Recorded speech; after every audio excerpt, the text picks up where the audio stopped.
Well, this is a reply to somebody on Grade 769's account.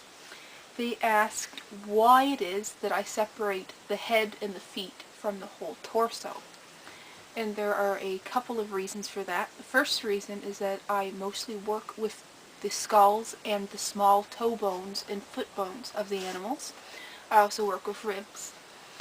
But the main reason, and I have a demonstration here, of why it is that I separate the head portion from the feet and the tails is because if you look at this mink, Callisto, no, leave it be, is the main trunk of the body contains all of the internal organs and all the smelly stuff.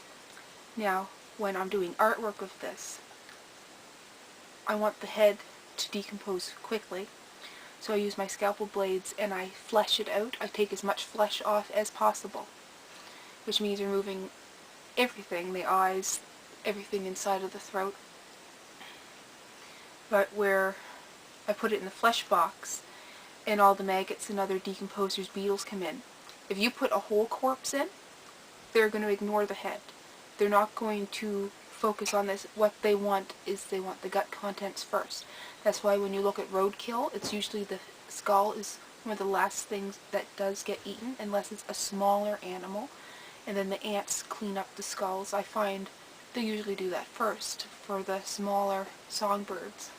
But if something this size and larger, they're going to gravitate right in towards the abdomen and clear out the body cavity there. And when that happens, you're going to get a lot of clean ribs, but the skull is going to have mummification on it, the feet are going to have mummification on it, and that is hard to get off. Some people boil skulls. I do not recommend boiling a skull or any type of bone because it cooks it, and when the bone is cooked, the plates will separate if you do it too long, but it also makes it more brittle, and it's not very good to have your bone brittle when you're doing art with it. This specimen here is a mink.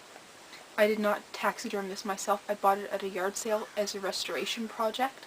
I still haven't gotten around to doing anything with her yet, but her ears were broken off. Somebody snapped off her ears, so my project is going to be to make her ears.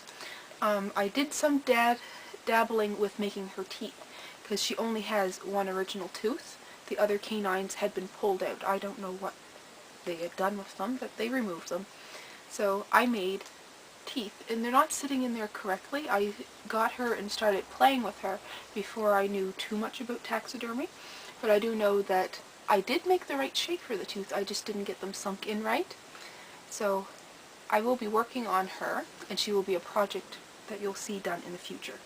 But mostly the reason I separate the body parts is because I want the head and the feet to get fleshed out. I want in that area that I put them, I want that to be the 100% main focus of the decomposers is the head and the feet. I don't want everything on the internal to be eaten first and then they go up to the head, because that's the last thing left there. I want it to be cleaned fast. I don't want to spend an hour scrubbing a skull because there's a lot of mummification. I want to be able to just take them out of the flesh box and just give them a good scrub, bleach them, and then they're ready to go. I don't want to spend too much time. My first ones, I had a lot of mummification because I just put them out as is. I didn't remove anything off of them.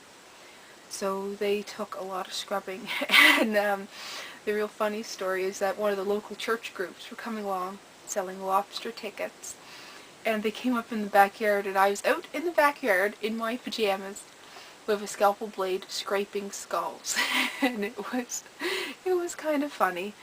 I think they were getting ready to get out of there when they see me like that. I put down my blade in the skull, and I went over to ask them what they wanted, and they seemed terrified.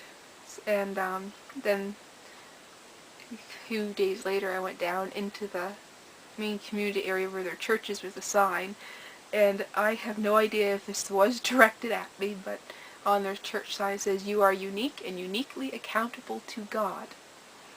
And that was the only time I've ever seen that up there. Usually they have their rotation of things that they write up there. But that was the only time that they actually had something like that up there, which was mildly interesting.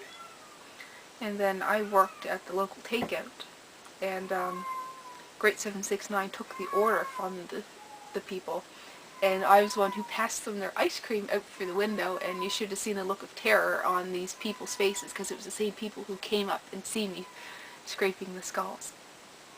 So it's interesting living out here. You never know what you're going to stumble upon if you drive up into my backyard. And I guess that's fair warning. Anybody in the community who sees this, you might see just about anything in my backyard. You'll see anything from me training the dog to me fleshing out skulls. So I guess that's pretty much it for now.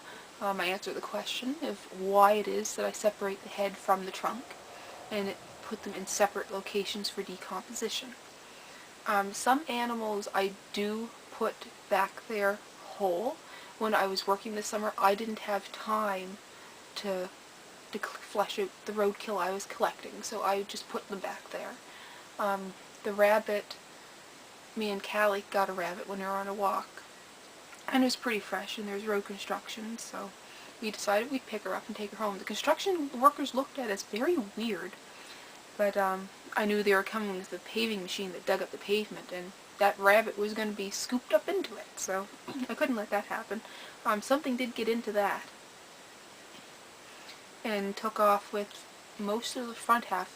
The back half of the rabbit is still out there, so I can harvest that once the snow goes away. It should be ready.